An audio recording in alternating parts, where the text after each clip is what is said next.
Hello everyone, welcome drop bears and hoop snakes to another episode of the Worldbuilder's Compendium. My name is Botanical and a big welcome to everybody. Thank you again to D&D Australia for having me. Today we're going to be doing something a little bit different. As you can see, I have blacked out the screen here, and also as you can see I'm still in the lounge room. Gotta make do with what you've got. But we also have a new internet connection that's going to actually make it capable, make it possible to do what I'm going to be doing today. So, up until today, we've been using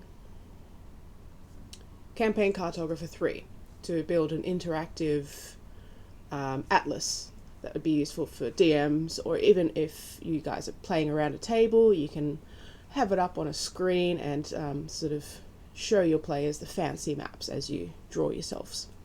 The more basic battle maps on some paper or a whiteboard or what have you. But today we're going to be doing something a little bit different, something immersive.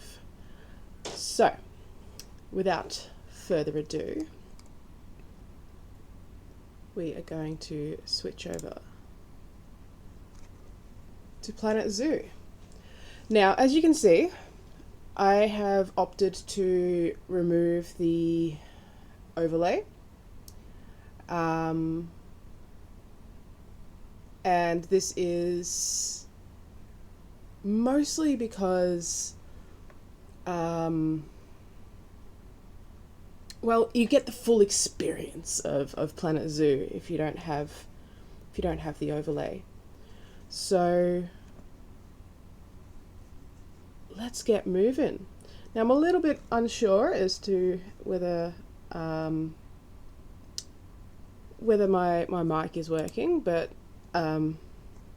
here's hoping, because it keeps saying 0 decibels, so I'm a little bit anxious about that.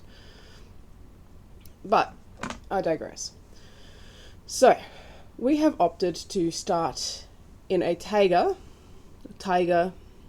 environ, and we're doing a diorama, so that way we don't have to worry about any sort of background mountains or anything like that. We can literally create our world for ourselves. The cool thing is that it gives you this little block here, and it doesn't look like much at the moment, but we can actually make it as big or as small as we like. The other great thing is that this is basically like a big old piece of Play-Doh that we can literally mold to our desires. Now, yes, there is a square of grass in the middle there, but we can paint the environment as we desire. So, before we begin proper, we're going to have a think about what it is we're going to be doing. Because what I would like to see is sort of the tail end of the mountain range, if you will. Maybe the beginnings of 2 of those rivers. And a little bit of the taiga type forest. And by taiga I sort of mean like your deciduous boreal forest. So if we open up the nature tab down here, we have a whole bunch of stuff and things that we can play with. It is worth noting that I am using every single expansion pack. I've been playing this game since release, and I've only just sort of realized that I can use it to make some pretty cool D&D maps in the last little while. So, we've got some pine trees and all this sort of stuff. So what we can do, because we're wanting a sort of more tundra, more deciduous looking environ, we are going to click on the biome filter, and we're going to filter taiga, temperate, tundra. We're not going to filter out any of the packs. That being said, if all you have is the base game, obviously all you're going to be able to have access to is the base game stuff. There's still quite a lot of stuff, even if you were to go, okay, you know what, let's just make it, we've only got base game. It's not like you're going to be sitting here saying, oh no, I don't have anything. You've still got a lot of stuff just in the base game. But, yeah, I figure I've got all the packs, I might as well utilize them. And yeah, I guess that's pretty much it as far as an overview goes. The other thing that we can do that I haven't had the greatest success with, it has been kind of funny, not gonna lie. We put down an animal trade center and hide it somewhere, right? And I built this town in the middle of a forest, and so they could walk through the town, they could walk through the forest, and I'm like, oh, you know what would be really cool? If I had some actual animals roaming through, so that way, as they're roaming through the map, there's a potential for a random encounter with one of these animals. Anyway, they were wandering around this map for like, honestly, probably about 2 months worth of game. And they never ran into a single animal. And I'm like, where are these pesky critters at? Turns out, all the bears had holed up in one of the players' estates that I'd created and had just been creating a small family for themselves. And there was about 20 of these brown bears just hanging out in my friend's house. And I was like, okay then, maybe this doesn't work as well as I'd hoped. But there is that you could potentially do, and there is quite a good little collection of critters. The other cool thing about Planet Zoo is that we've got access to the Steam Workshop, which means that a lot of the heavy lifting can be done for you. So if we'll come over to Blueprints, you can see that I've downloaded quite a few things. So for example, we can put down different rock formations that have already been nicely done for us. If we were to make a little town, we can put down different little buildings. Again, different rock formations. So you don't have to sit there and necessarily put every single little piece down, because that would literally take forever. You can save your own blueprints as well. Let's have a look, because I think I've got some forest sections already done. Nope, that would have been smart. But what we can do is, start by putting down some of these, like a patch of trees. So we could go black spruce. Yes, we want to come over here and turn off align to surface, because otherwise it will do some weird things. Maybe chuck a couple of little stumps. Yeah. Just chucking down a couple of things to start with. I don't really want an elm. Definitely don't want a festive spruce. Beautiful. Some nice big trees. Himalayan pine, some smaller ones. Does it matter whether these all matchy? Not really. The point is we're trying to prove a concept here. Korean pine. Nah.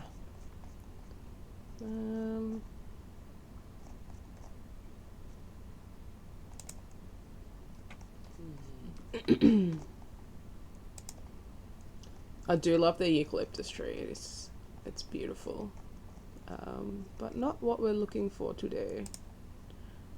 Yellow cedar. Yeah. Chuck that in over there.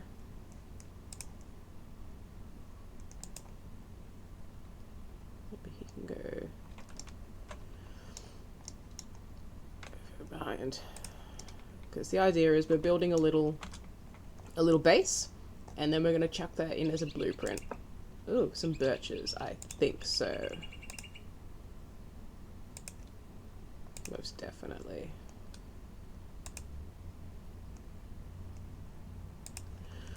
The other thing that we can do is random rotation. So that means it's going to sort of move it around automatically. We don't need to worry about whether it's rotated or not. We are, oh, they got a silky oak now. Imagine that. Not what we want for this, but I do love a nice silky oak. I'm pretty sure they had a sequoia. There. Oh, that's the giant cedar. Yeah, right. They don't use botanical names. Okay, look, we've got a decent amount of little trees there, right? Oh, no, I like this one too, because it brings a little bit of colour. Brings a little bit of colour into our forest.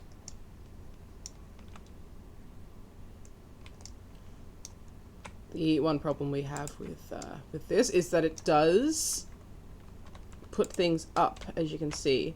So one thing we need to be mindful of is once we've done a setting is to come and have a look, because what we'll find is that there is a potential that some things are floating.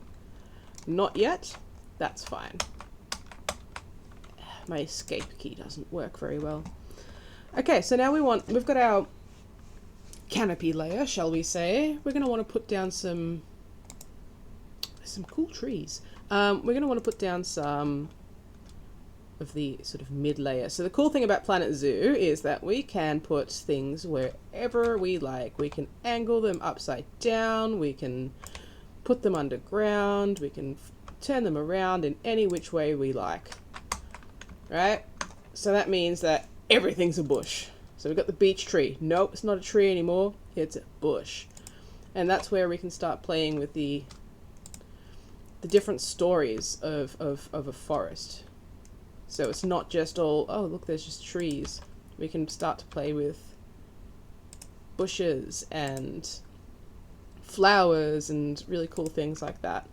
And you might sit here and think, oh, this is a lot of work. Yes, but once we get this done, oh, there it is, the Californian redwood. I don't really like the animation on that. It looks a bit daggy, actually. Is that a base game? Oh, it is. Base game came out a little while ago. Their graphics got a lot better. But, you know what? If that's what you've got, nothing to poke a stick at. We can chuck in some rocks just to make things a bit, you know, a bit more realistic. There's some big rocks.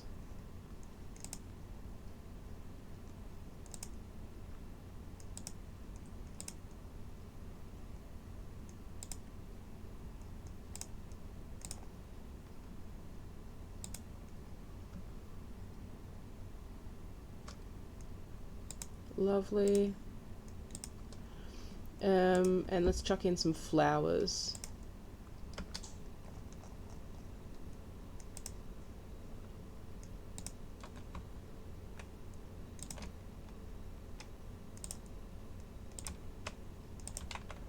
Oh, there we go.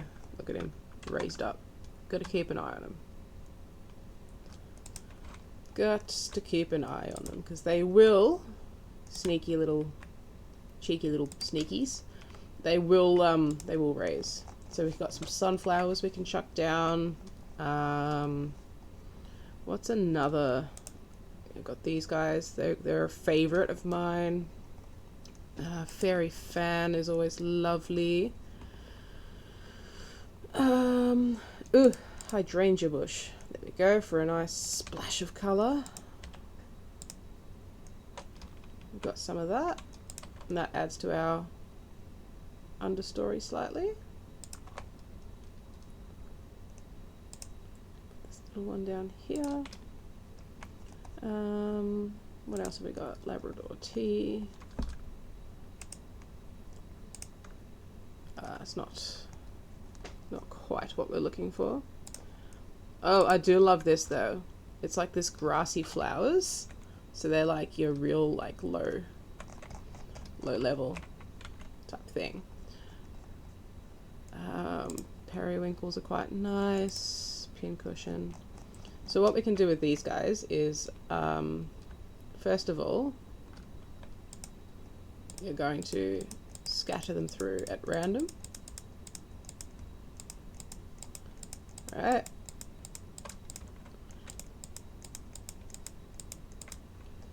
Because what we're going to do is chuck in a few different ones.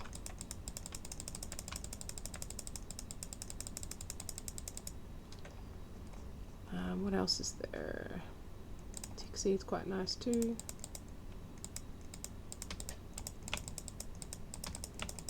So then you've got yourself a nice full looking forest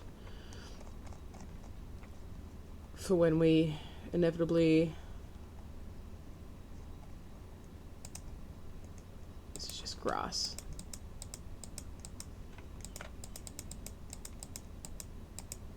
When we inevitably start to make this as a blueprint. And what that means is that we'll be able to pick this up and move it around and sort of copy pasta them around as we go. So that's going to save us a decent amount of time.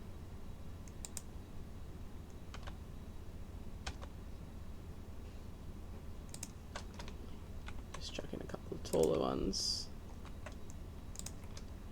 Lovely. And a bit of fairy fan flower through here. Maybe some through here.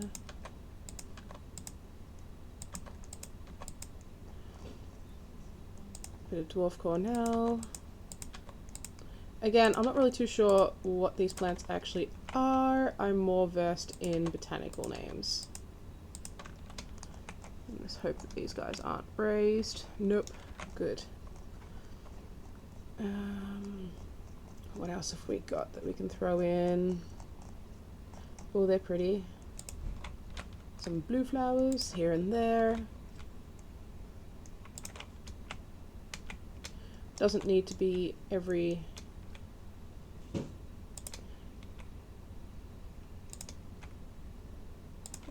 Somebody's at the front door. We'll ignore that for now.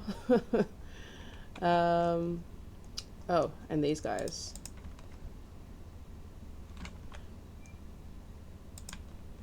We'll just chuck them in at random.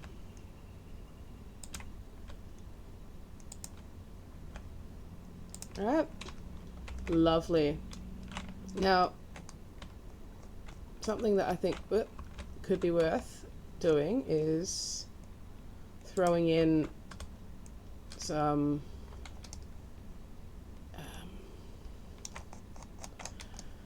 well, I mean, on this side it's obviously quite bare, but if we were to do something like press I, we've now selected everybody, I hope. Looks like it. Yep. We're going to merge scenery into group, save item as blueprint, new blueprint, forest. A, item description, tutorial, forest, blueprint. They make us set tags, so we'll set this as scenery, scenes. Yeah, sure, why not? Okay, so what we can do now is we can either grab this, press Control D for duplicate, and then we've got another,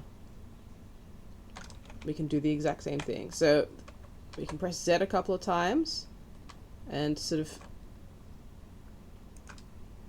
do this,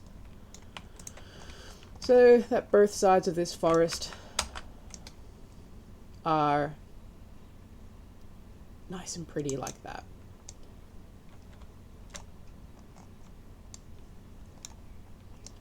So, very nice, right? Now the next thing that we can be doing is we want to be putting down a path. So there's two ways of doing this. Either we can open up the path menu, pick something that we like the cobblestone path here, width of 10 meters. We can run that through like so, and you've got yourself a path, right?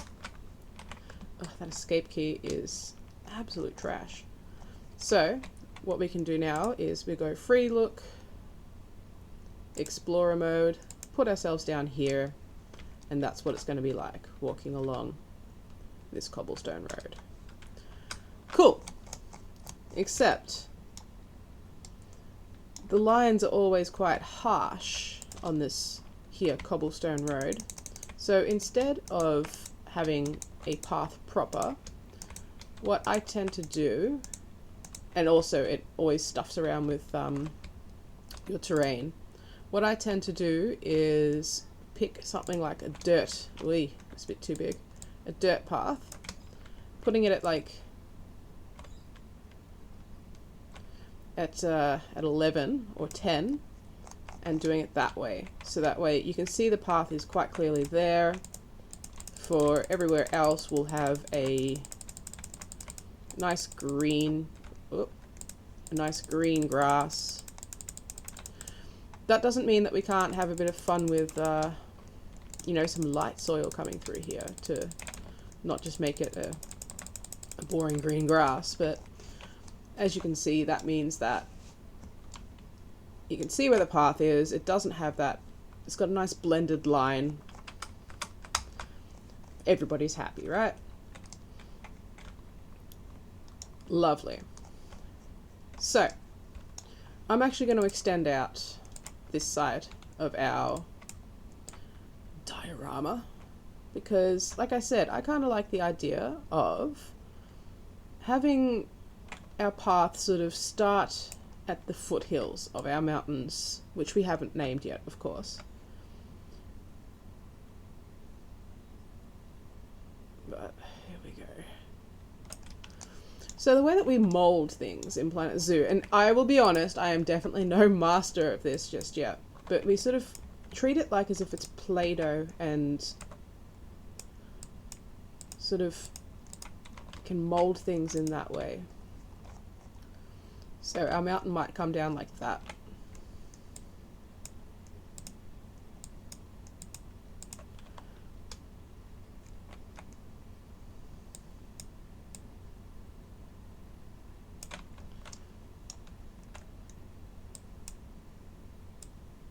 Just keep pulling and dragging.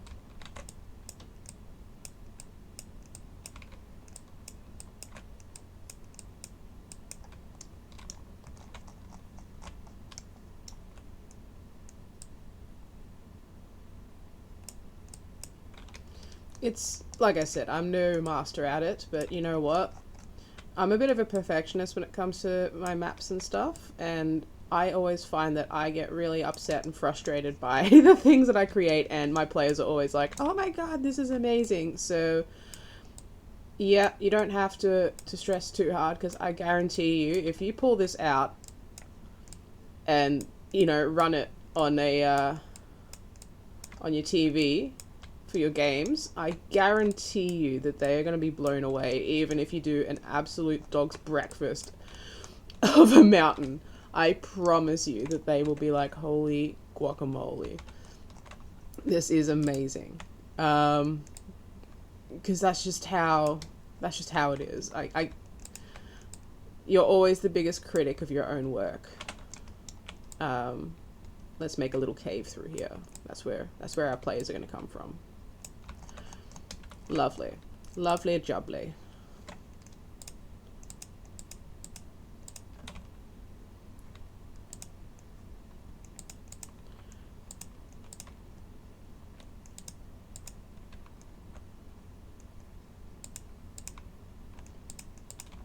Cool. So then what we can do now is paint it like rock. Again, not the biggest fan of the paint for this, but it is what it is. That looks like a cave in there. I'm going to fix that up. We can add some rocks to sort of smooth it out a bit, but again, they are not going to notice. I promise you, they're just going to be like, oh my god, you've made a mountain? Oh, that's amazing. I've not heard any negative feedback when it comes to building a 3D immersive map for your players to explore, and it doesn't happen. We will bring one of the rivers across down this way. So what we're going to need there is bring out our tool. We need that to extend out our diorama. And in a bit, I'll show you why I chose a diorama over a zoo proper in Sandbox. Because there is a reason for it.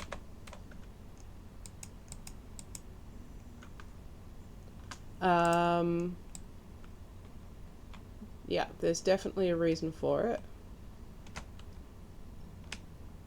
So we'll bring that river down like that. Bring the other bank across like so.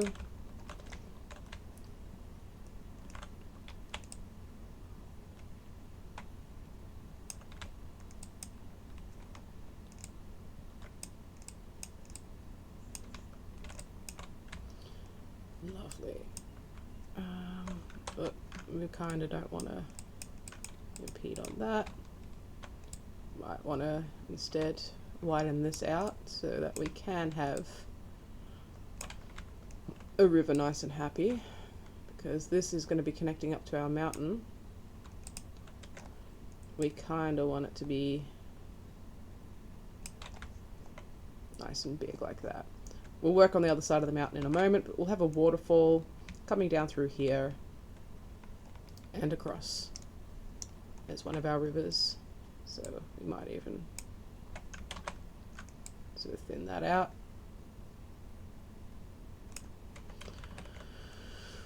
Maybe make this a little bit smaller so we can get some variation in the river banks. There we go, look at that. Lovely.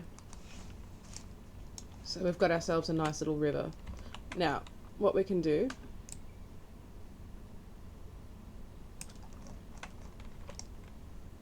is cut across like that, fill up our water. We can choose how clean it is. I kind of like to keep it nice and clean. And we've got our water like so. We can make it rough water.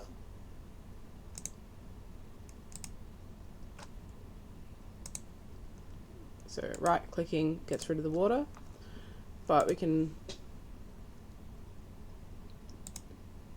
sort of change the color of the water, whether it's dirty,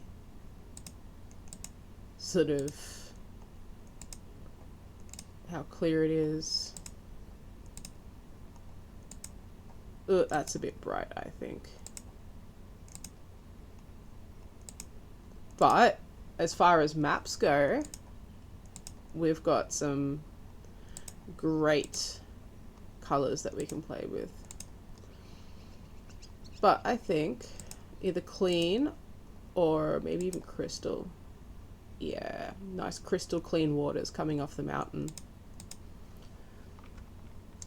So obviously this looks a little bit boring, but we can add things to this. And we're going to want to continue that river out through that way, of course. But as a starting point, we've got ourselves a nice river with a waterfall just over the side there. We've got ourselves a little section of forest, little section of cave, and you know what? You could map this whole thing out from the cave to the entirety to the town. But the more you put in it, the slower it's going to run, obviously. But as far as an immersive map goes, this is kind of it, because instead of setting them off on the path of just playing around on a dynamic lighting map on Roll20 or Foundry or FGU, you can quite literally stream this, and there's a fork in the path, and they actually get to choose where they're going. You can speed up by holding shift and move things around. When it does come time to battle, that's where your Roll20 comes in, because you can literally just over the top, like so, press G to get rid of your HUD, and then you just press F12 to take a screenshot, and you upload that to your tabletop platform of choice. Or, as what we'll probably do next week, is we'll actually import it as a PNG into Campaign Cartographer, so that way if you did want to use it as a tabletop map, we can put the grid lines straight on there. We can connect it up to our atlas. It doesn't have to, everything doesn't have to be done in Campaign Cartographer. And that's the power of that program, and that's why I love it so much, is that I can link everything together, even if I'm using something as obscure as Planet Zoo to make maps. But yeah, like I said, I absolutely, and it's enjoyable to make maps in this, because it's so pretty, and you can sort of control every little thing about it, and it's so unlike anything else you'll experience as far as building a world goes. You know, if we're just going to sort of polish this off a little bit, and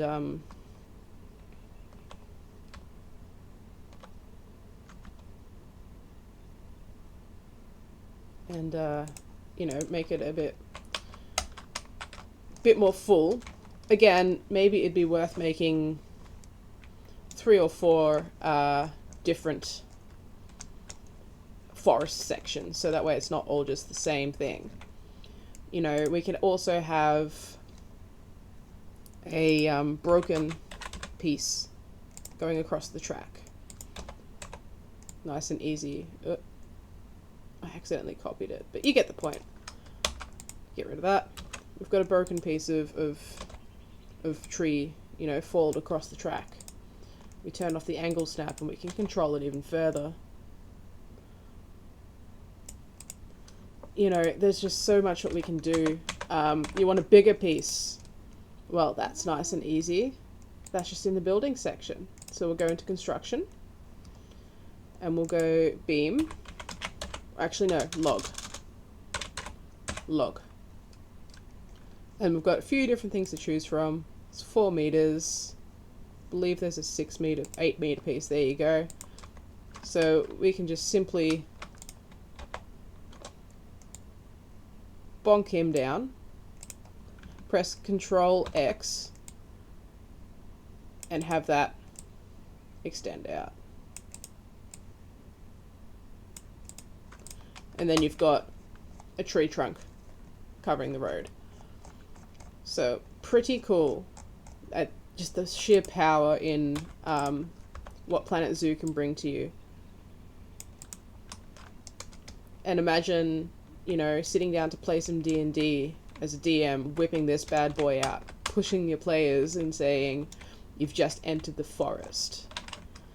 You know, the snow begins to fall around you. Night is approaching. The clouds covering the sun. And you can play with it, you know? And yeah, I just think that it's kind of, I don't know. My players have always been incredibly speechless when it comes to when I pull these things out. You can put the atmospheric conditions onto random. We can change it to night. Yeah, there's a fair few different things that we can do. As far as building goes, we like to have it on the daytime. But speaking of luring your players down a different path, let's make a split in the path. So we've got the split. We're going to chuck that down like so. Might have that as a bit of a little free area.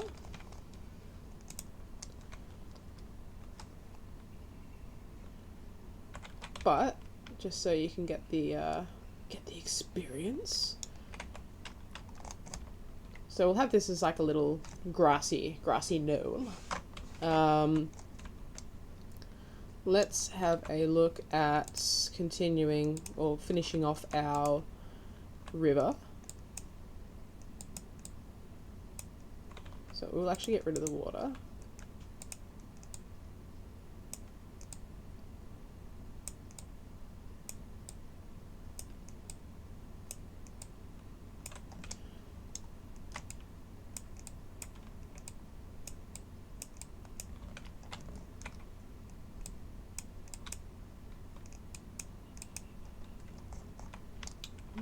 Do we want a waterfall, or shall the water simply just come from the river, from the mountain itself proper?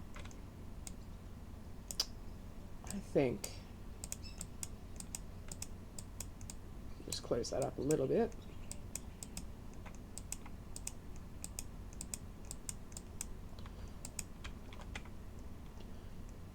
Let's have a look.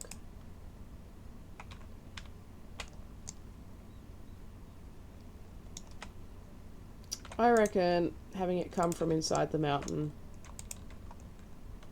is probably a good way.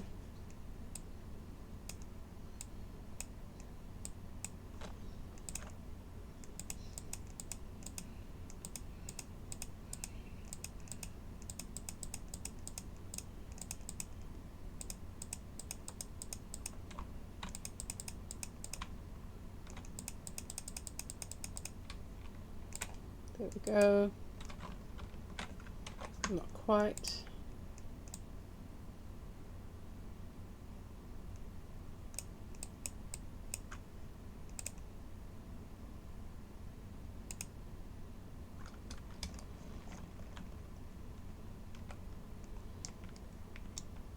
Lovely.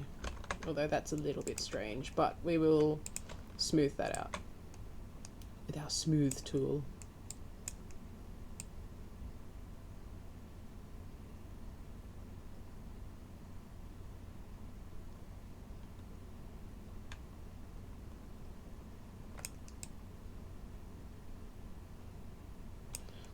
Okay, there we go.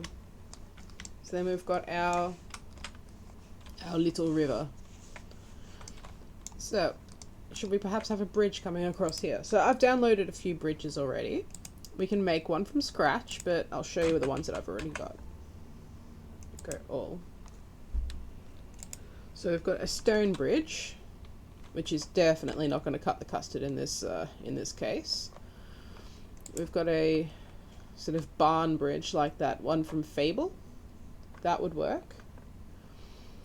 We've got a rope bridge, which is not going to cut it. Second one. We've got sort of a Asian themed bridge, which could work depending on what our theme, you know, what we're thinking of as far as what sort of themes we're wanting for our cities. It's more of a lookout. Every now and then you'll download a something from a Steam workshop, and yeah, you get that kind of thing happening. Sort of a more modern bridge. That could be nice as well. Oh, that's one that I made. What else? We've got these cool ones. Again, sort of more modern. We've got a broken bridge, castle drawbridge. Yeah, so there's a few different choices as far as bridges go. I kind of like the idea of perhaps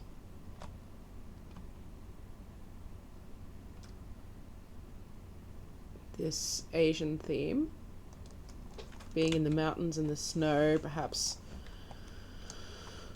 perhaps the town on the coast is a sort of, has a bit of a Japanese theme to it, or Chinese theme to it rather. And then you've got like those Shaolin monks in the mountains. That could be kind of cool.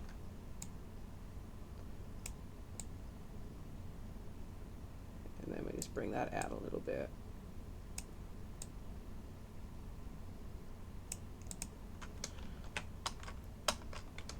So that the bridge actually connects up.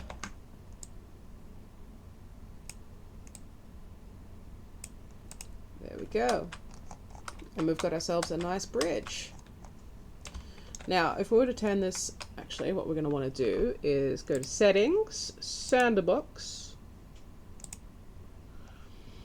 So this is where we can play with the animal side of things.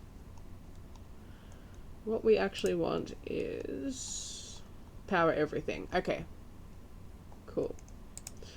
So power's on for everything. I don't need to put down any like solar panels or anything like that. So that would mean that the lanterns on the side of that bridge are on, which means, yeah, look at that. How cool is that? Now, if you think this is perhaps a main road, what we could do is, where is it? It's in construction. Of course it is. There's different lights that we can put down.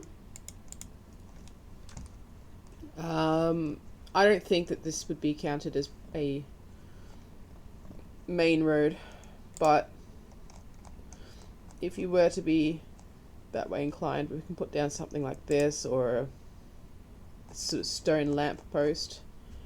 Actually, perhaps at the edge of the bridges, that would make sense.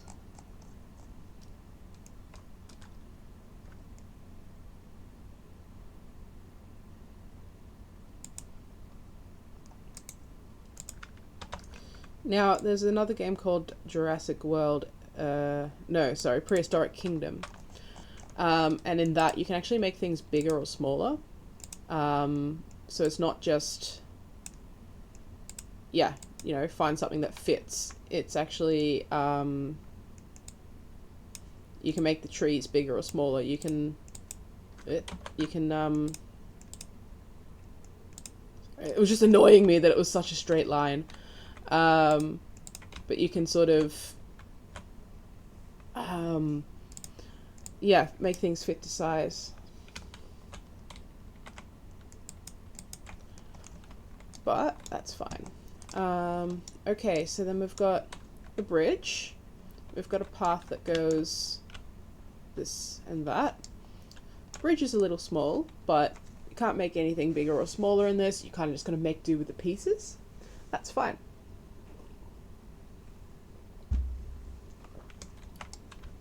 Gonna have a bit of a grassy knoll happening over here. We'll chuck you. Whoop. We'll chuck you over there.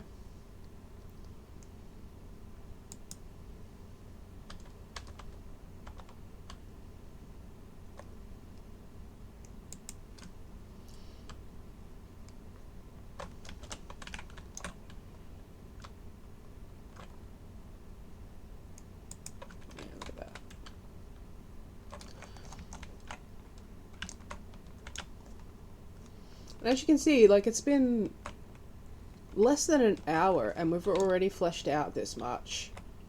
If you're not wanting to do a whole explorable area and just wanting to do a battle map, you know, keeping it simple, you kind of, doesn't take too long to do, especially once you've smashed out your template like these trees. Like I say, everything does look a whole lot better if you work with me. Okay. If you don't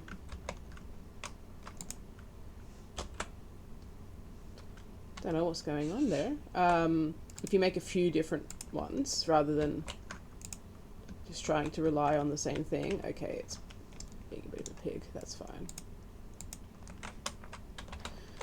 But yeah, you get the point. Just game the system. Doesn't want to cooperate, that's fine. I'll make it cooperate. So then, yeah, we come back over here. And that's sort of what you're seeing. You know, you've got the bridge, you've got that grassy section. Maybe over here we can continue on this forest so that way you can sort of see, oh yeah, that's that river's going to keep going through there.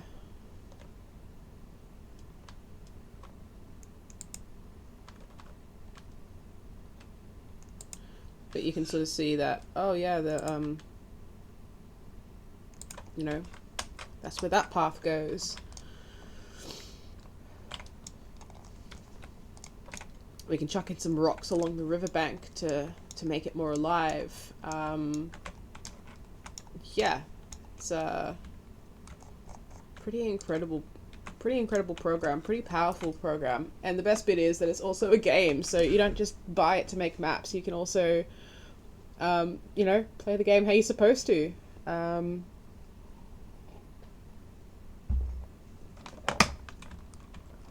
I quite enjoy playing in Sandbox, or I never really played much in the franchise mode because my internet was, you know, powered by a koala basically, and as we all know about koalas, they're not particularly quick movers. But now that I've got the new internet connection, maybe it will work. So let's go nature. Throw down some rocks.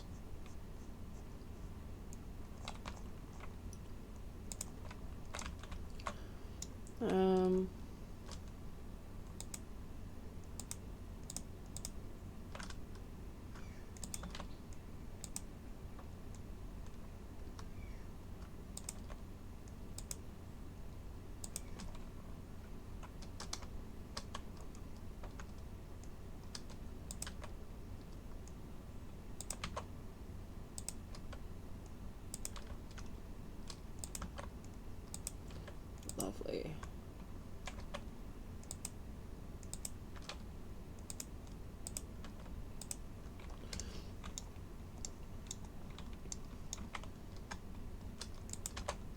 So the reason I'm leaving a little bit of a gap is it looks a bit weird sometimes if you're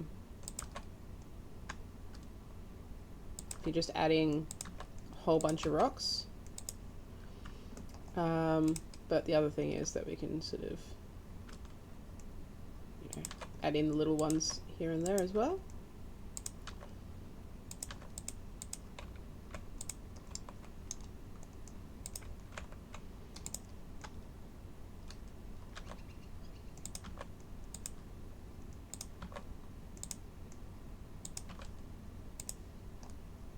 Where's the other $5 rock?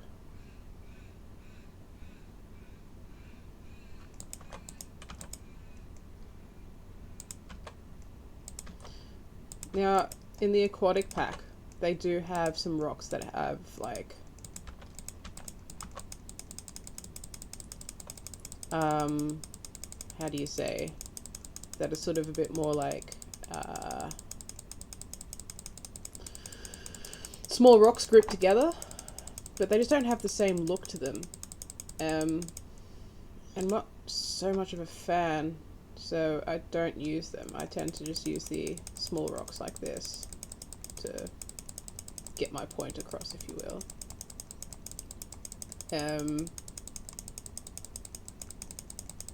You know, that's like a rocky, sandy beach. Let's see, this guy is a bit too big, but he'll be perfect once we chuck him in. And we're just chucking them in at random.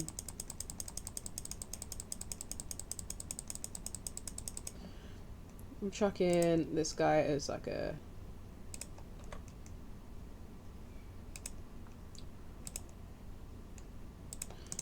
so. And then what we've got is buffalo grass, large.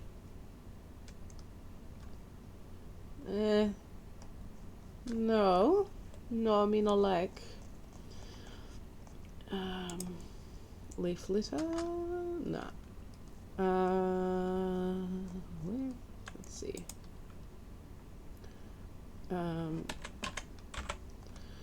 Pin cushion. Ooh, that's kind of cool. Doesn't really match what we're going with, but it's kind of cool.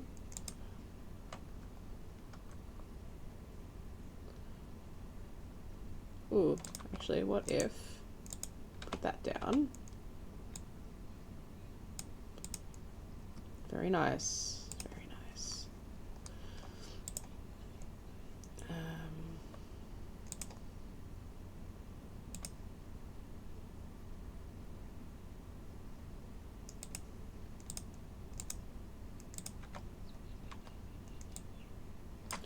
Oh, I hate how it does that. It's alright, we just gotta work with what we got. Gotta work with what we've got. And that one comes up to there. A couple of broken branches.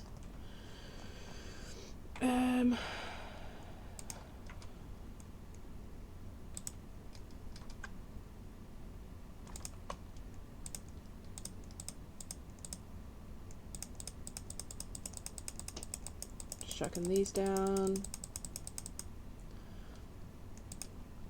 Fog for the Yorkshire fog grass.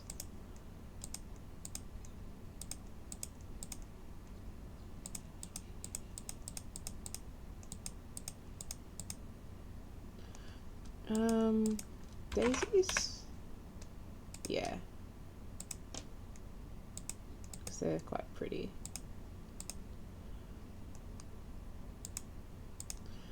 And then, last but not least, reeds. Chuck some reeds down.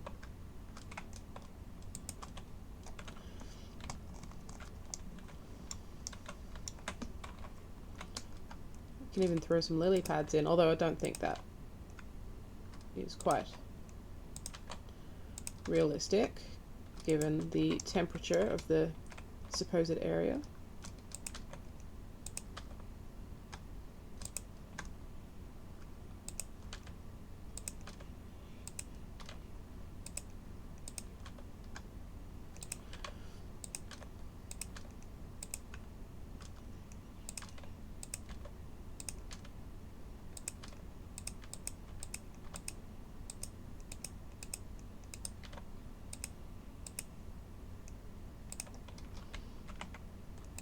And there's also different types of reeds that we can throw down. Now, because we've put the filter on, it's not going to show up, but I think it might be worthwhile for us to momentarily turn off our filters, because now we've got these types of reeds, which I think adds a nice little pop of colour into things. Perhaps instead of over here, we'll chuck in these ones instead.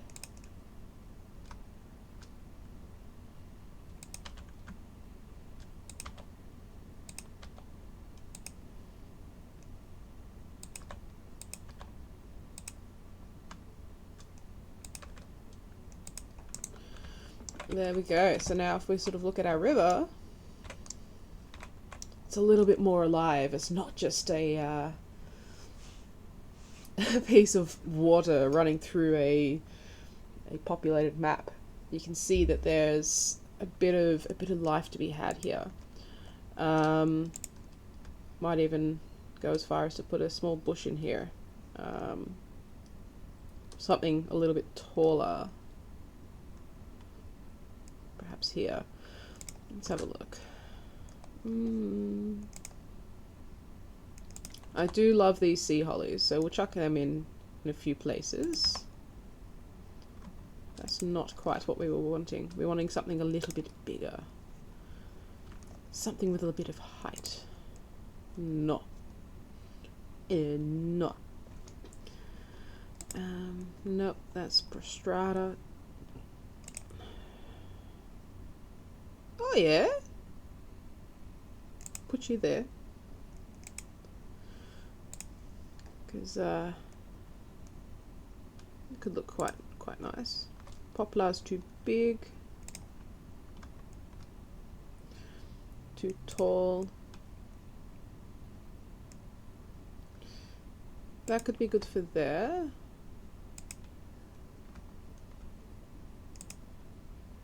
I think. But it's still not quite right for that centerpiece. Maybe something with some yellow flowers. Ooh. No. It's pretty, but not quite what we want. Foxgloves, again, pretty, but not quite what we're after. Again, pretty, but not quite.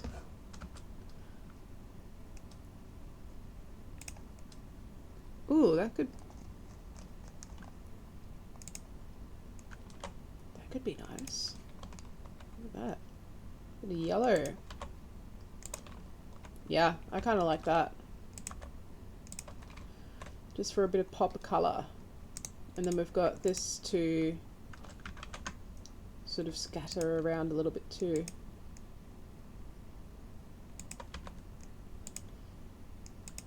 Yes, I like that. That's nice. Just makes it seem more alive.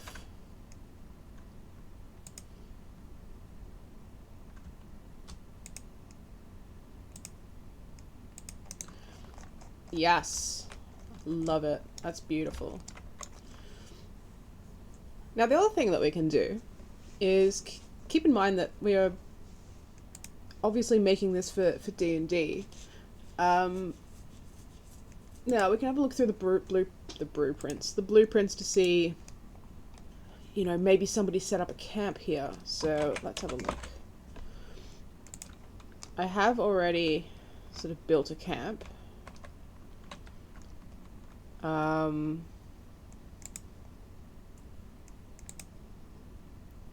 This one's a camping scene. Again, it's sort of going to take away from what we've got going on. But, like with any blueprint, what we can do is get rid of the bits that we don't want.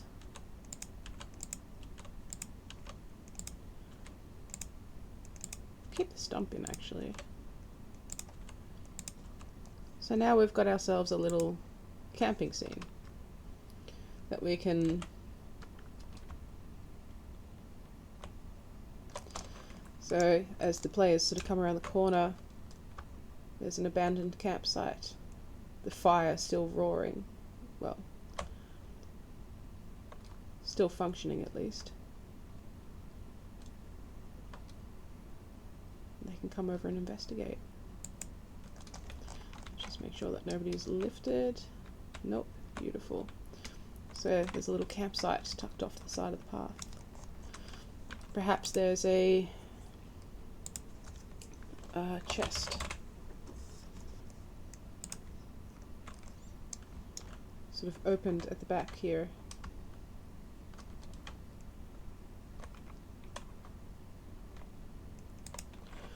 Just little things for our players to interact with and find as they explore. Makes that exploration sort of worthwhile. I think that's nice. I think we're going to put some more of these little rocks down though, over here.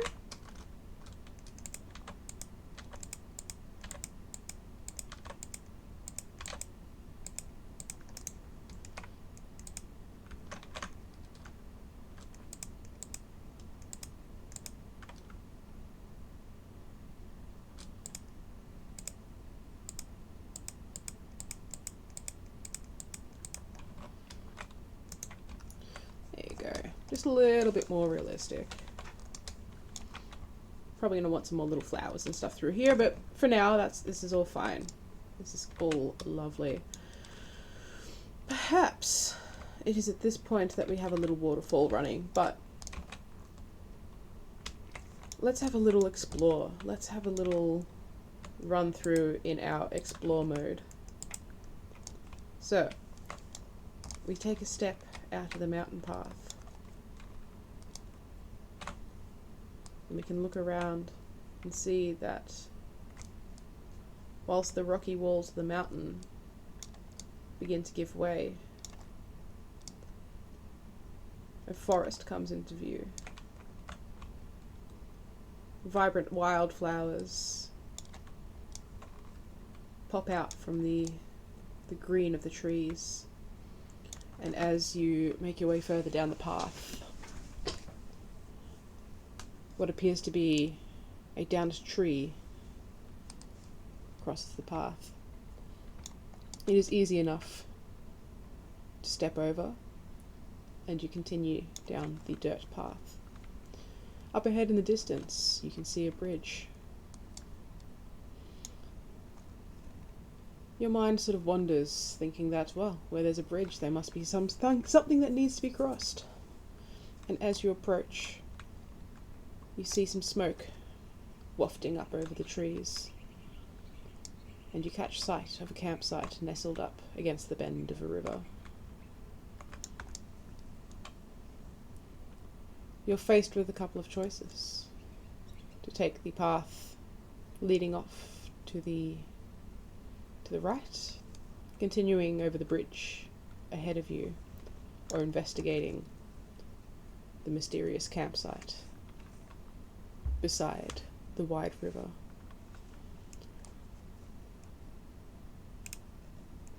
And already we've kind of got a little bit of an encounter happening there, you know? What's going to be in the campsite? You know, your players have got different choices that they can make. And that's just, you know, just pulling things out of your flying by the seat of your pants.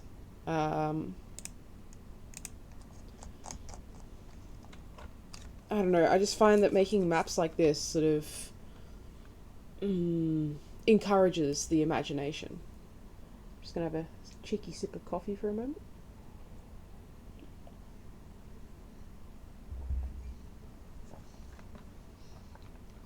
It is such a worthwhile game. Even the gameplay itself is just so rewarding, so peaceful, and you can just do anything. Like, the building is like just absolutely endless, even with just the base game. And the developers are awesome. They really try to listen to the community, and yeah, got a lot of time for Frontier.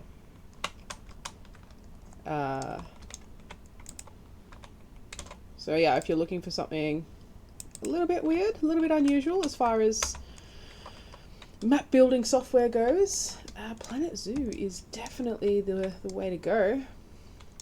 Because yeah, there's just nothing else like it, and it's not even designed to be making maps, you know. And the way that I stream the first person is I just have it running in the Discord. Everybody I play with has 2 screens, and if somebody doesn't have a second screen, that's fine. The way that we run it then is, okay, well, I'll let you know if you need to swap to Roll20. Because a lot of the times when I'm playing, it's a whole lot of roleplay. And there's not a lot happening as far as dice rolls. So you might as well give your players something pretty to look at. And yeah, as far, like I said, the immersion for my players has been just, yeah, you can't compare, you know. It's they've all said that it feels like they're actually exploring that forest.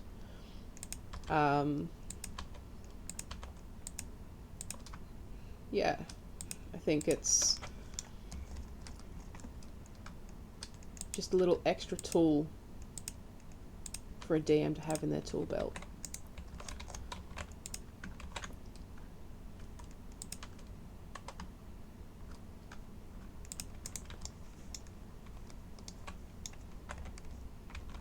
Yeah, chuck some rocks down again.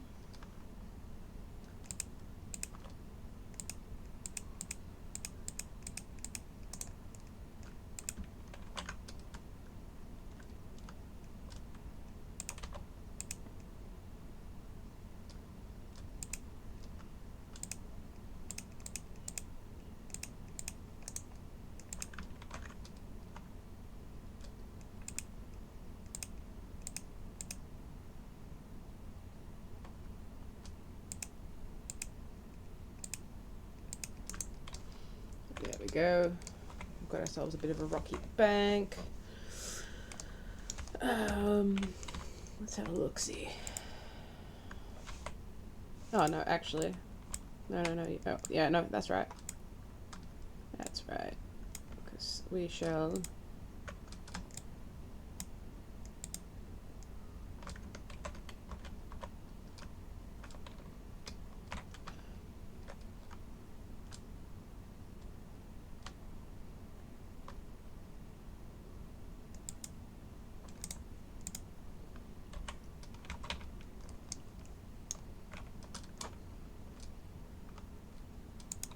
Lovely.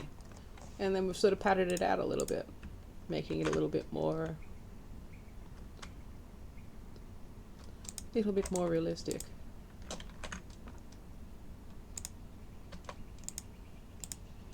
Ugh. Again, I hate it when it does that thing where it's like, oh, I'm trying to be helpful, I'm just going to place you on top. Stop it. There we go. Lovely. Look at that. In, like I say, in an hour, that is what we've got done. I think that is absolutely incredible. You know, like I've said, as far as battle maps go, you can sort of make sure you keep the same orientation. You start there. Or even if you want to zoom in a bit more to sort of make it more of a battle map. Maybe up to about here.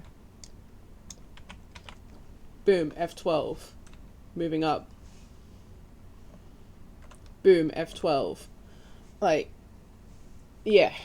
I don't know. I just feel like, oh, you know, maybe your shadows are too dark. Then turn the shadows off. Come into here. Turn up the brightness, whatever you need to do.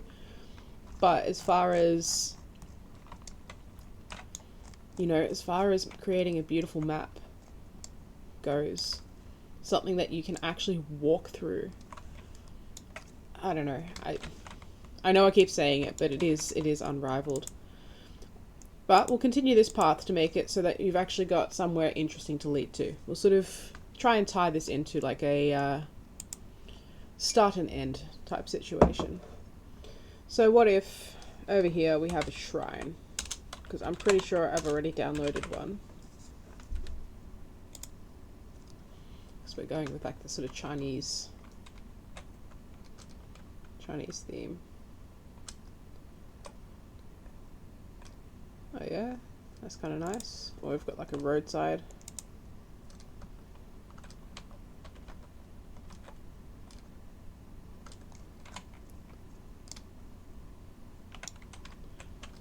Oh yeah.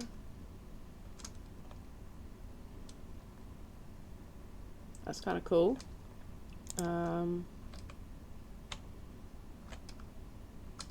It's kind of cool as well. Obviously we'll have to get rid of the bamboo because that's not the vibe we're going for here. Anyway, we'll continue this path for a bit longer before we start thinking about shrines.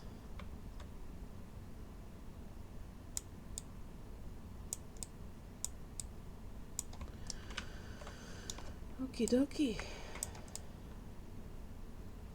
Look at that. Lovely.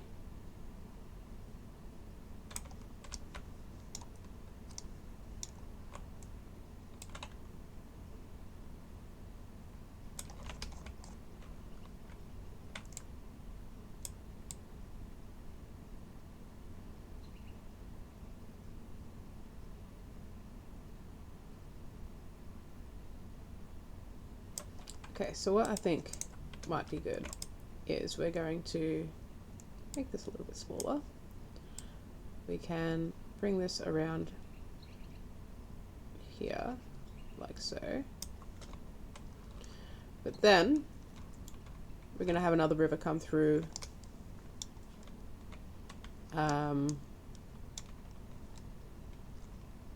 Perhaps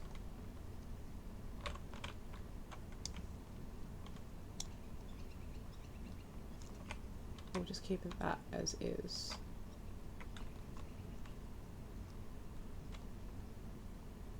The path has to come across, crossover. Not too sure on that second river just yet. But for now,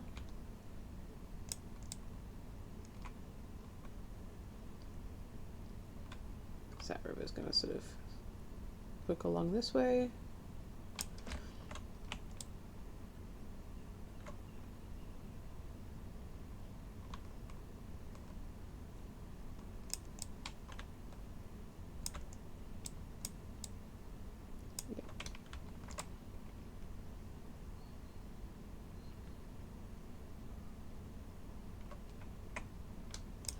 Actually, that's a good point. So that can come through this way, because that mountain's going to sort of come along and act as a border. Yep, I like that. So put that back down to 15. You're coming through here, like so. And then we are having this mountain not play ball. There we go. Let's bring that along here.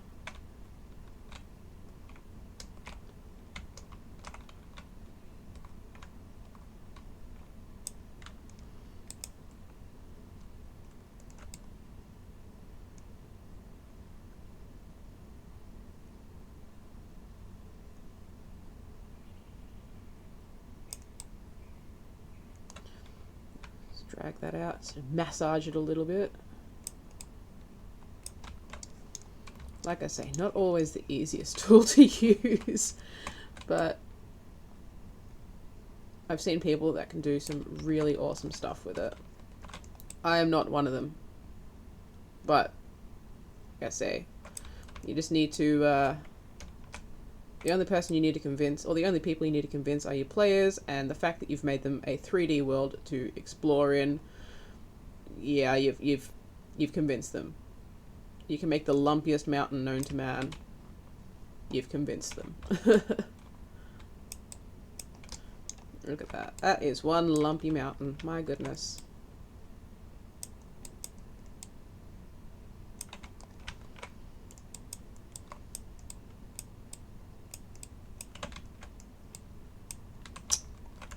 Say it is a pig to use.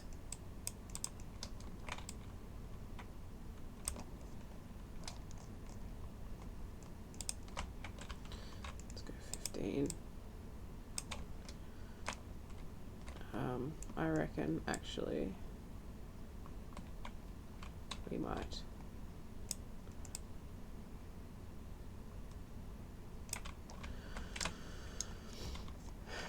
send it this river running this way.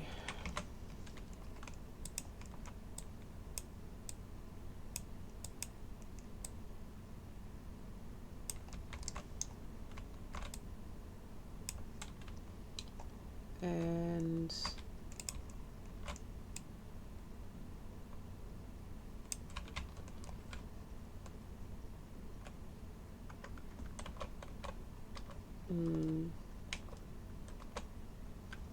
nope, because it's going to come down from the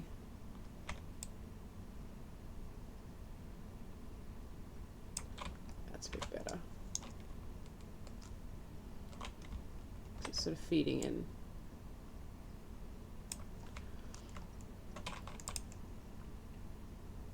Obstructed.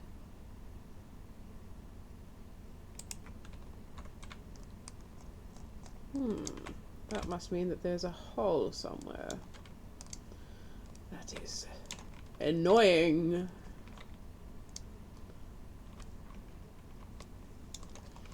Couldn't possibly tell me where. That would just be logical.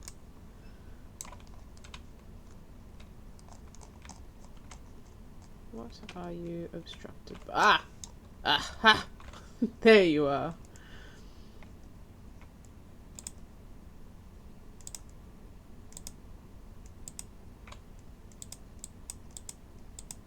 There we go. Beautiful. Okay. What's now obstruct? Where obstruct?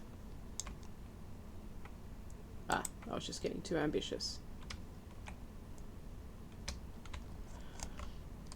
There we go. Lovely. And then we can move this a little bit so it's less, you know, hide the hole. Less in the river. There we go. Look at that, isn't that lovely? So then we've kind of got a bit of a mountain happening here, which could then mean that perhaps the path, we'll grab this.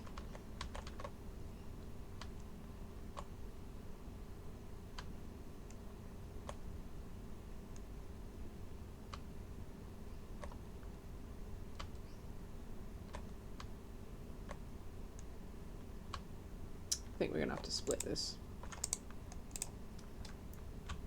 So we can press R, right? R for right. I can grab that, press move, M for move, unsplit from group, and then we've got two smaller chunks. So we can sort of change things up a little bit, shall we say?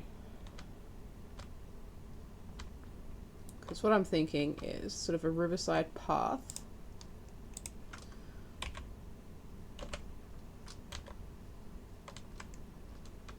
That's a bit too low. Bit of a riverside path.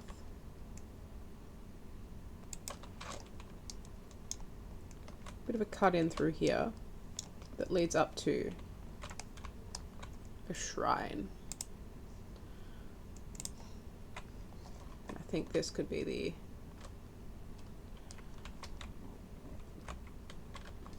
where's the front? That's the front. So we've got ourselves a shrine. We're going to flatten to foundation. Nope. To there. And then we are kind of, yeah, no, actually that's perfect. Flatten to foundation.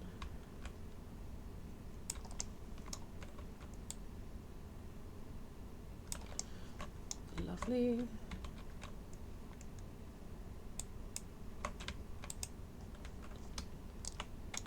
That's quite nice. Make that a little bit smaller so that way we can sort of cut in here. Smooth that off so it's not so yeesh. We've got ourselves a little riverside, mountainside shrine. So, probably gonna want some stairs. So let's have a look. We've got some wooden stairs, which, I mean, kinda. Now, we can either build them ourselves or we can be super lazy and go to Steam. Let's see. Library. Workshop. Let's have a look at some stairs.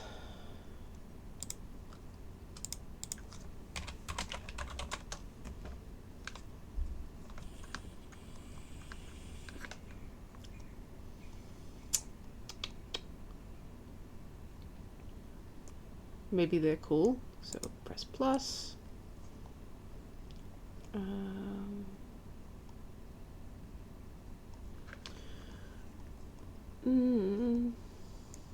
Not really. Oh, I just saw. Those Indonesian stairs kind of had the moss on them, which isn't necessarily the worst thing, actually, now that I think about it. Let's have a look.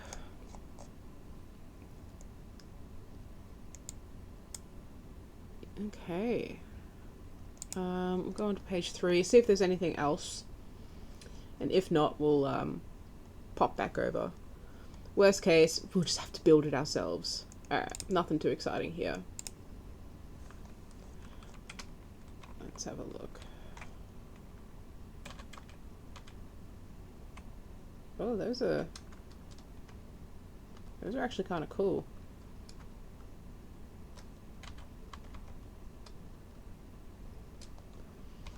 Ooh. I like these. But let's have a look here.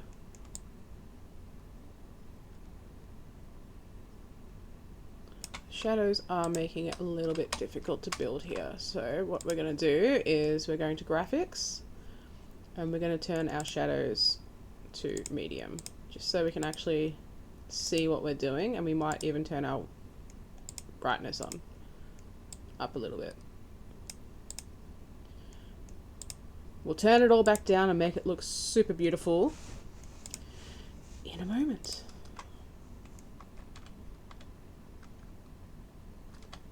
Yeah, I think it matches. We'll have to do some editing, but if these steps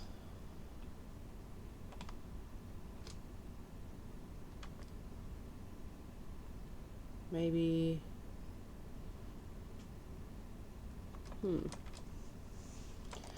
Alright, let's pull them apart. See what we can do. Oh my. Lots of little bits. Firstly, get rid of that.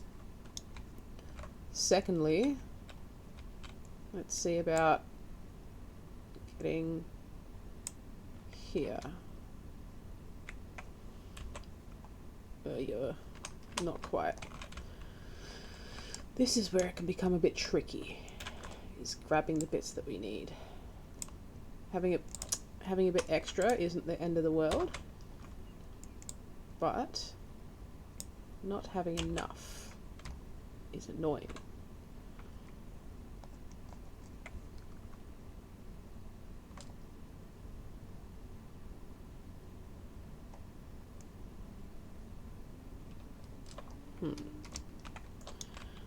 Let's see here.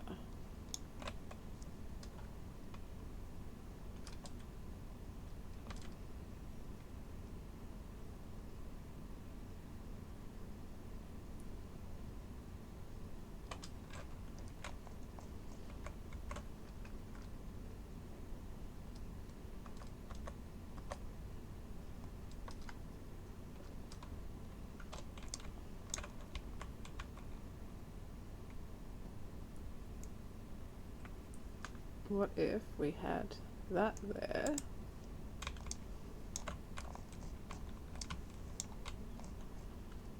With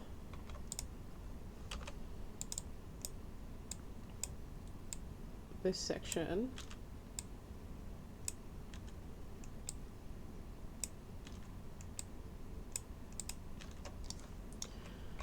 gotten rid of. Nope, that's not what we're asking you to do. Doesn't necessarily matter if there's some extra little bits and bobs.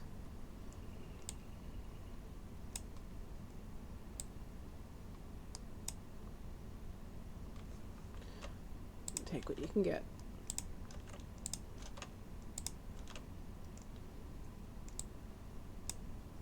Nope, nope, no, no, no, no, no. Like I said, can be a bit of a pig sometimes. I forgot to that. Is that going to play ball? Yes, excellent. Now, we know that there are a couple of extra little bits in there, but you know what? You gotta take what you can get.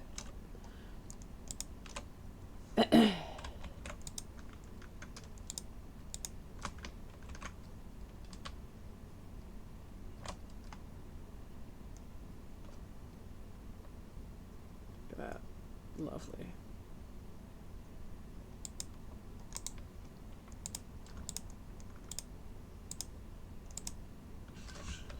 And then we'll chuck this up to here. Kind of a bit of a clash of temple styles here, but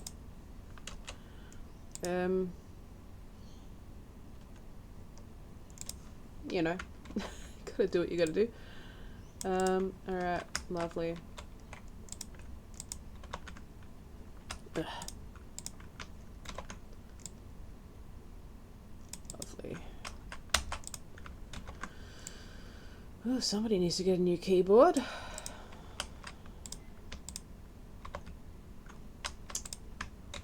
Because, yeah. It's a bit of an issue that we've got going on with that escape key.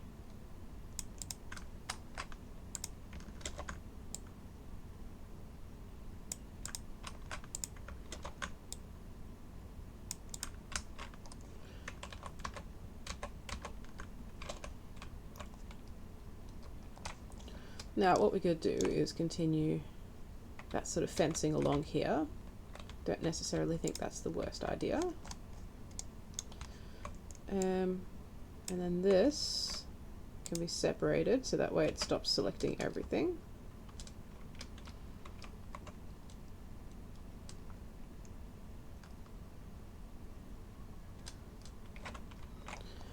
And maybe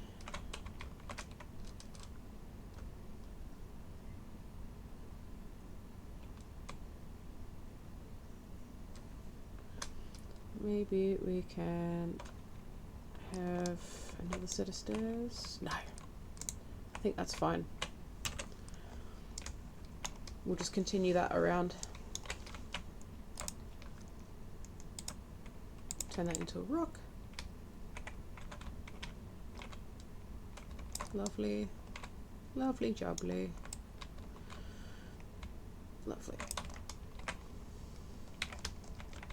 We can fill in the spaces with a few more trees, but for now we have ourselves a little shrine. On the inside, we can maybe put that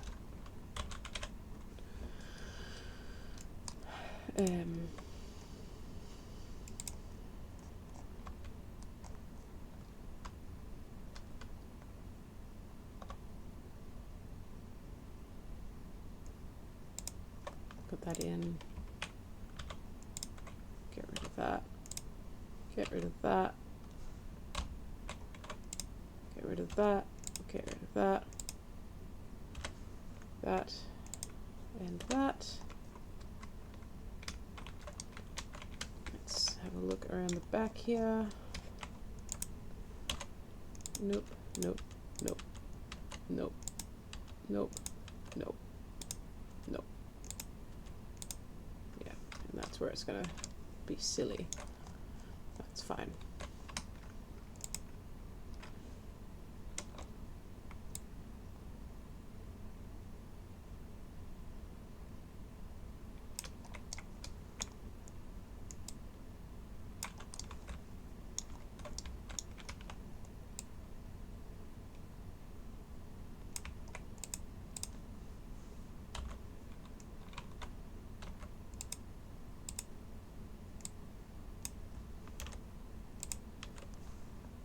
Okay. It's a bit off center, so there. Now, not a big fan of this here panda statue. Let's find something else. In centerpieces, statues. Got penguins, got elephant, she's not very big. Hippo, not really. Lions are always a good one. Or an elk. A reindeer, sorry. I feel like that's kind of actually most appropriate. Yeah, I feel like our stone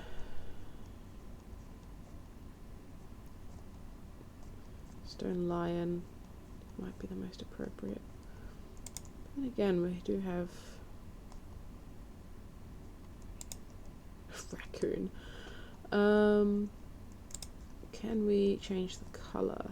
Oh, we can. So we can make it more of a white.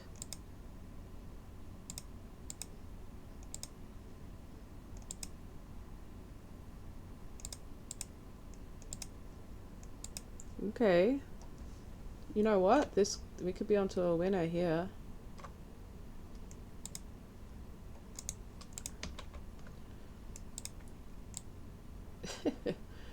Goodo. Alright, let's move his legs around to there. Let's move this to here. And then we can put a cool head on top. Pig. No. Ugh, this random rotation. I think I might turn it off for now. Because it's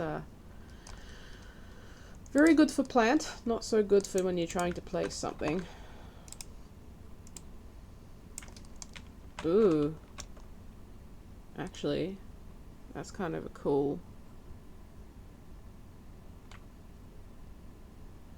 Yes.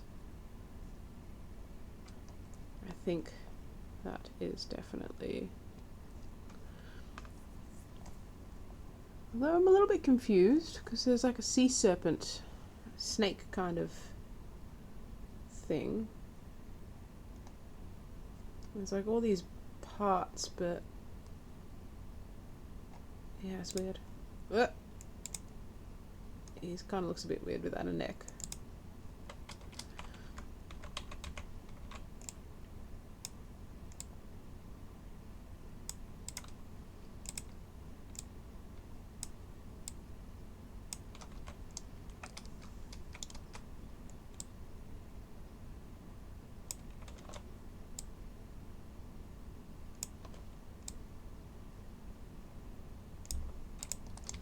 Still wonder who the head is supposed to be.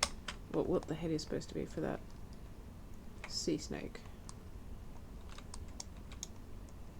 But we're not here to win a fashion show.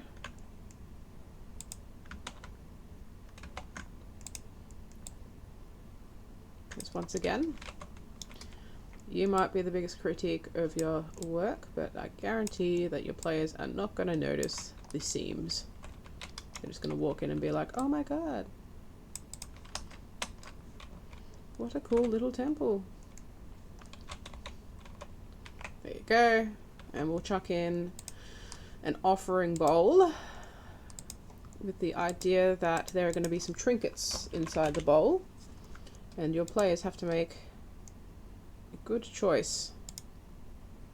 Plate. Let's see if the plates are better. Yes.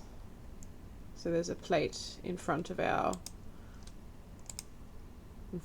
fellow, and we're going to have some little bits and bobs inside the plate, and our players have to make good life choices. If they steal from the bowl, then the temple guardian spirit shall come out and give them a whooping. If they place into the bowl instead, then perhaps they are given some sort of boon. So far, when I've put this sort of encounter down, it's a 50-50 split. Sometimes the party will steal from the bowl. Other times they'll put into the bowl. So you never know what they're going to do. I mean, does that not sum up D&D as a general thing? You never know what they're going to do, but it's still a cool little encounter that that they can interact with. General props. Surely there's more props.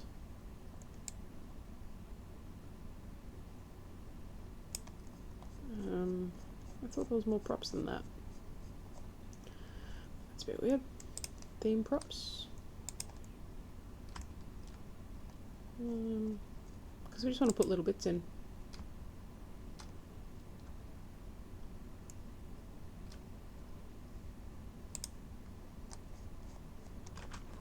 Oh yeah, big old bell could be kind of cool. Maybe a smaller one.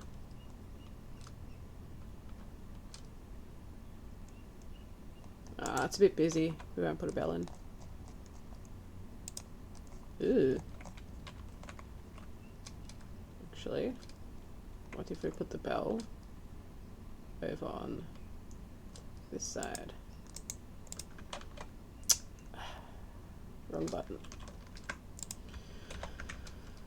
Of course, it wouldn't just be nice. Why would it be nice to us?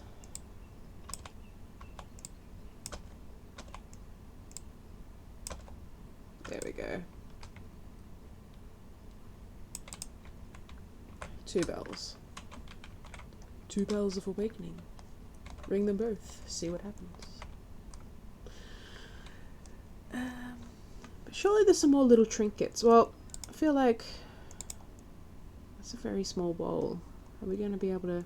Yes, somebody donated a pineapple. No. Incense.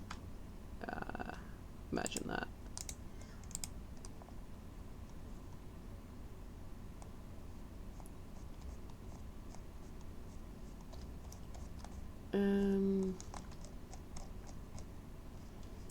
Be very good if there was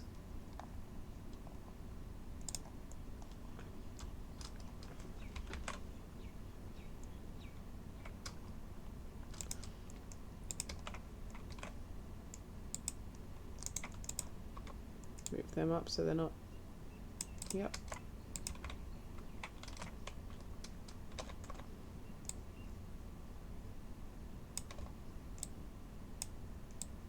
Okay.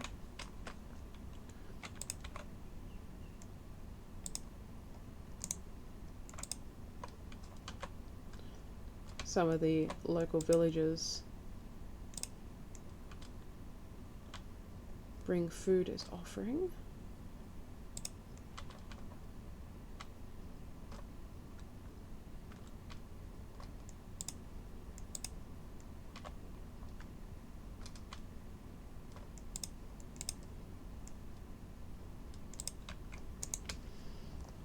But what else can go in the bowl? That's the biggest query. Not decals. Centerpieces. Statues. Is there maybe a teeny tiny little golden statue or something? No, he's too big.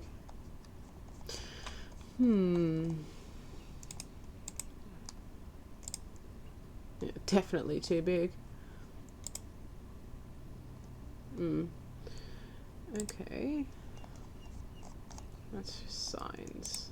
Architecture.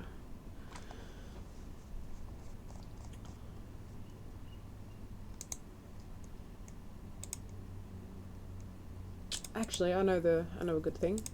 Where is it? Props, theme props. I think it's in. Yep. Ugh, everything's so big. There we go.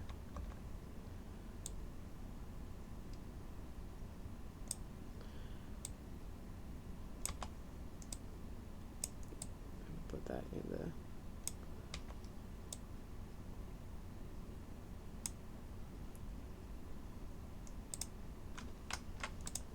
Let's put the incense here. Okay, so there's that. Surely there is another little trinket that we can chuck in. There's more vegetables. That's good. Nope. Nope. Well, I think players are going to get the idea that there's a bowl full of stuff here. Inside this little temple. A couple of bells. I reckon what we will do is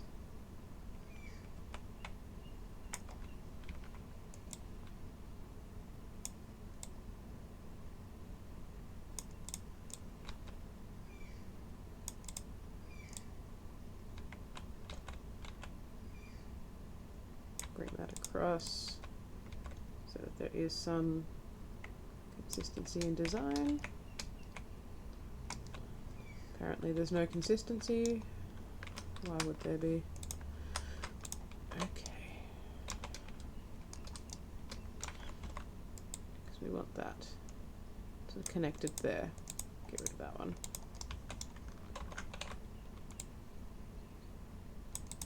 Lovely. And then we've got this sort of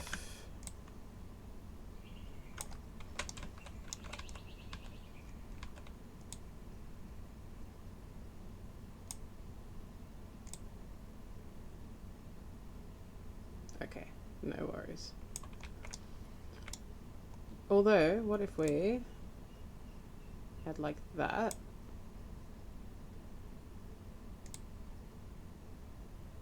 Nah. No. We just want it like this.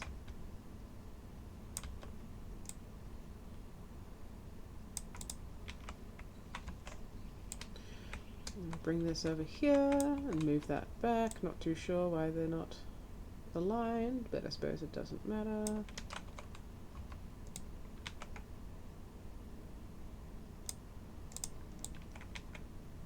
And we bring that to about there. Then we've got the bells there.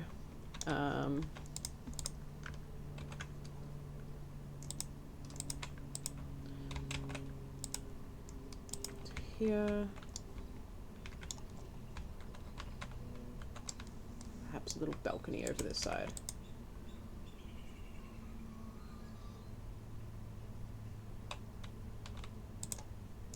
Yeah, make a little balcony.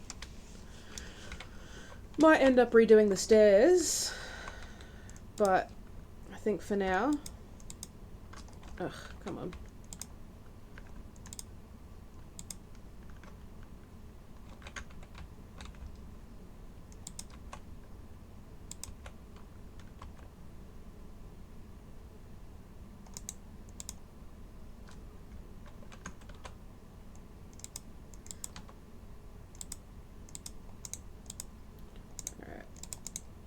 Should have known better.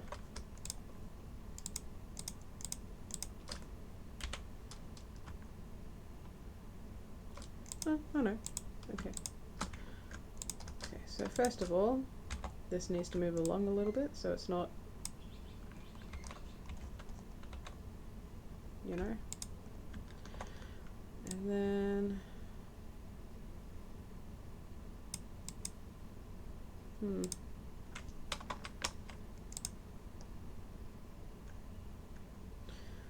super duper annoying.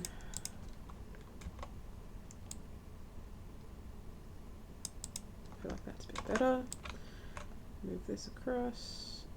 Oh yay, it's floating. Like I said, you've got to keep an eye on these things because they're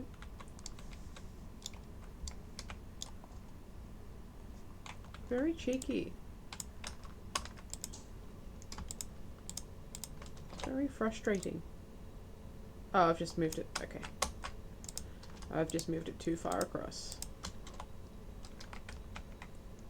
Fair enough.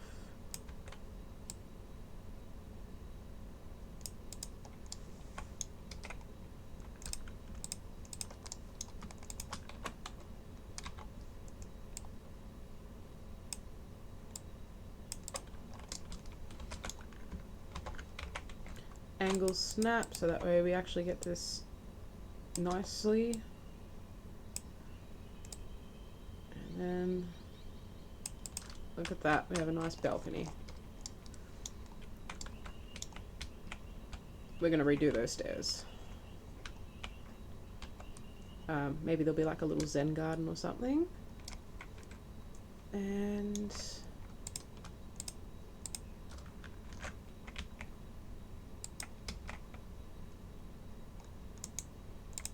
you know what, I feel like it's just going to be easier to do this.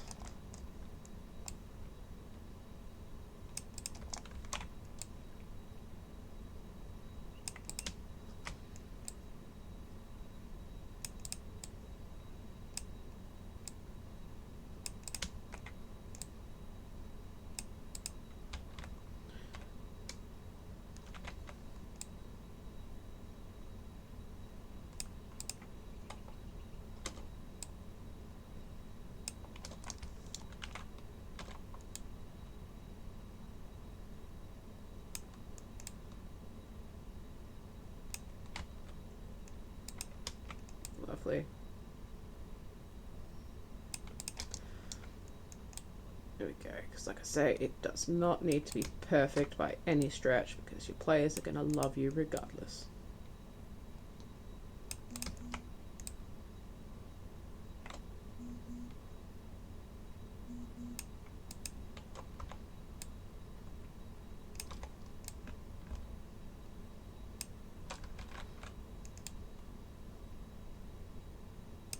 Lovely. Look at that. Done.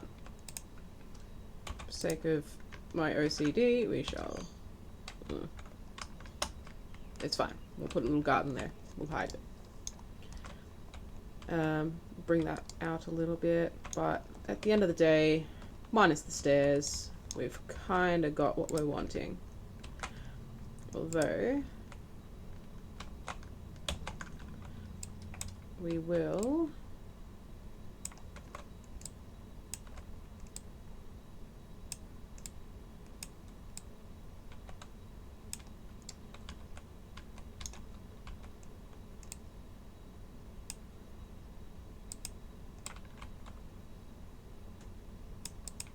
there like that,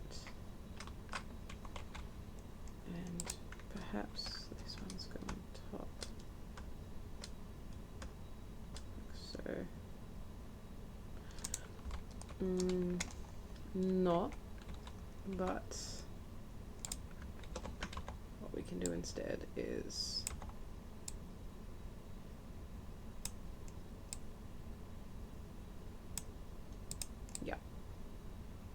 do that instead.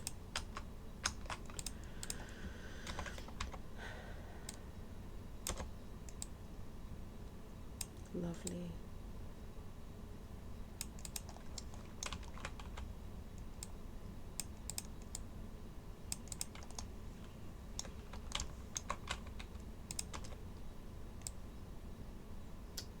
Mamma mia.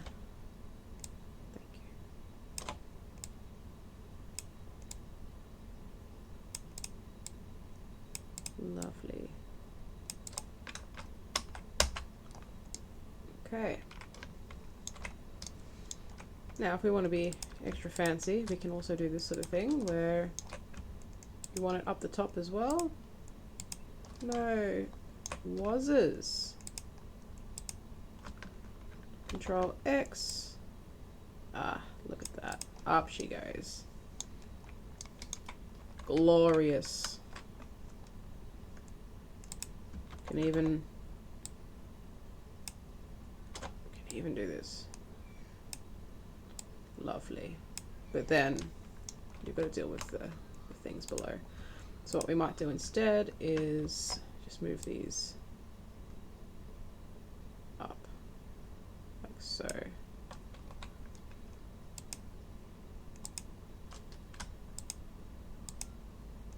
And here's the fun bit, because I bet you it's... Oh, it is actually going to work. That's nice of it.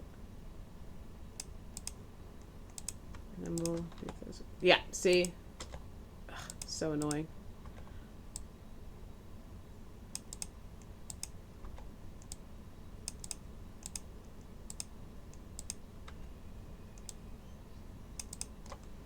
Lovely.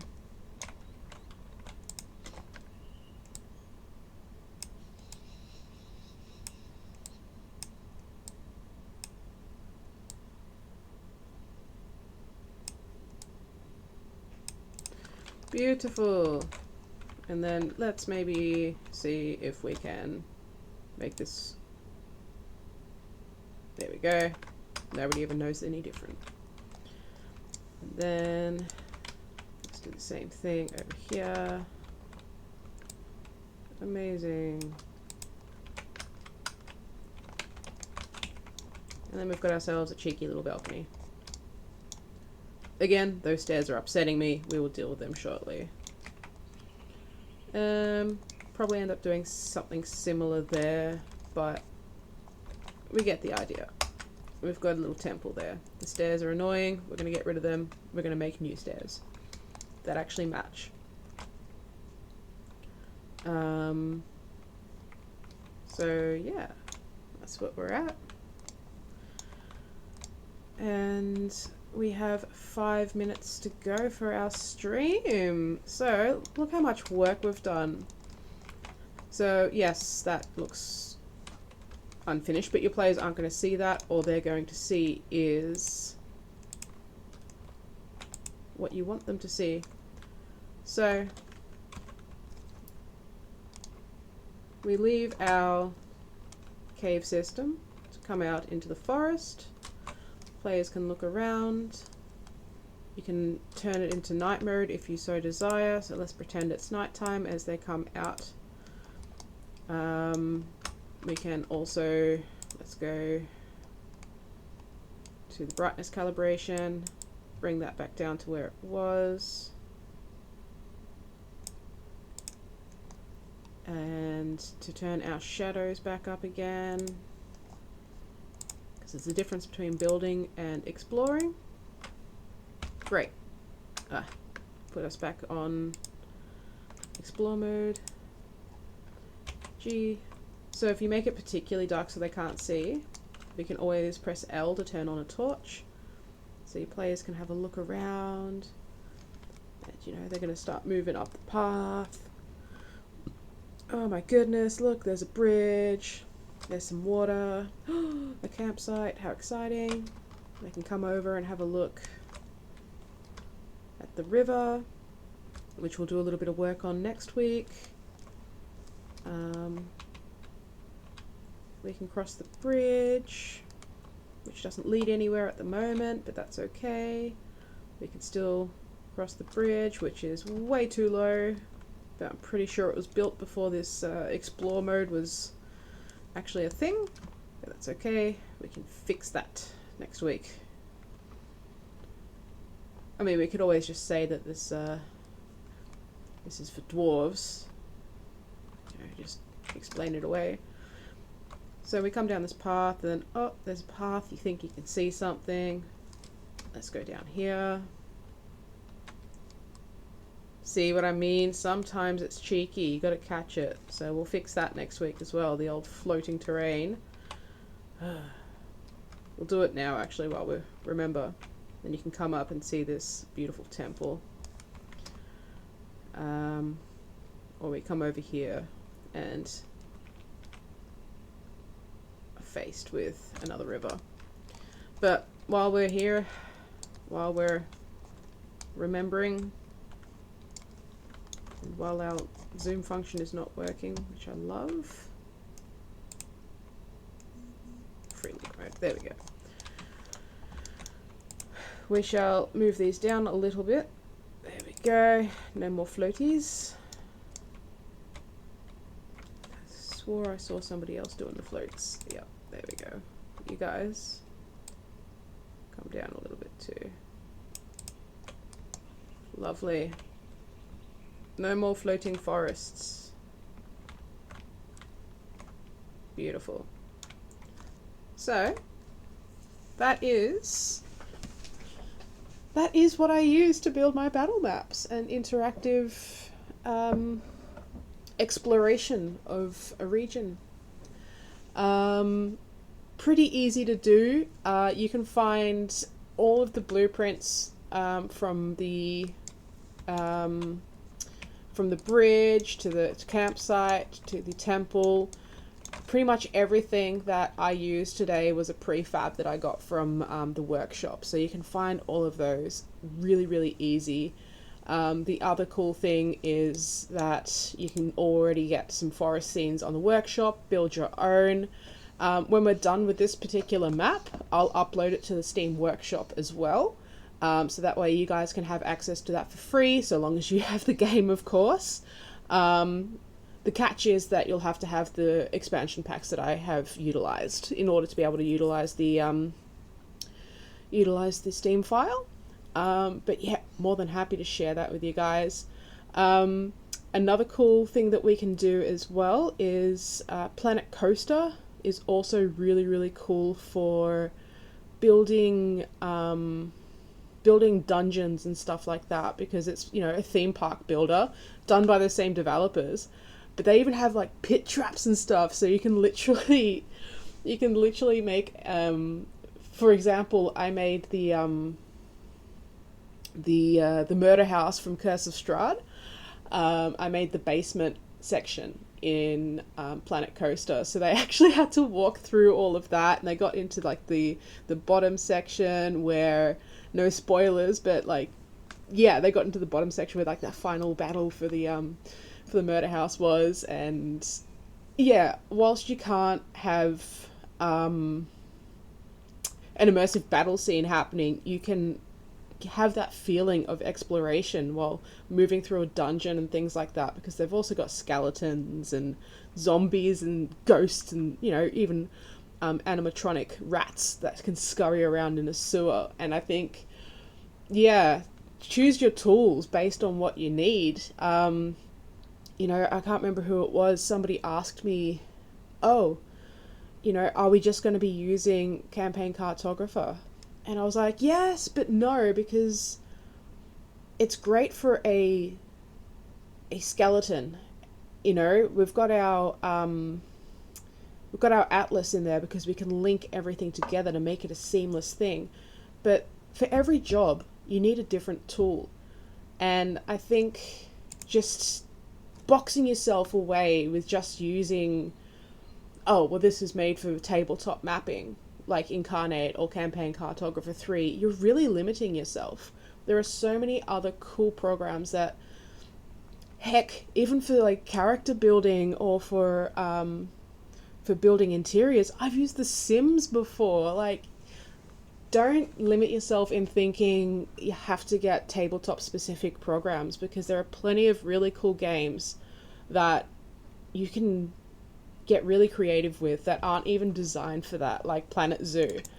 Like, I can almost bet that nobody guessed that that's what we were going to be using today for our battle maps. And when we have finished this map, what we'll do is I'll show you how to load it into Campaign Cartographer. We'll link it all up, so that way our atlas is more or less staying on track to be complete. And I'll show you how to upload it into Roll20, because that's what I use, but it's going to be much the same thing no matter what program you use to be able to actually utilize it in a tabletop space. But that's what we've got time for today. Thank you so much, everybody, for joining. I'll be sharing our sharing the various links in just a moment. I hope that you can all join us next week at about the same time to finish off this super cool map, and I might even show you guys some of the other ones that I've built, just give you the full experience on what you can do with this program when you've actually got an idea in mind. Once again, big thank you to Dungeons and Dragons Australia for allowing me this opportunity to share with you. And yeah, we'll see you next week for another episode of the Worldbuilder's Compendium. Bye.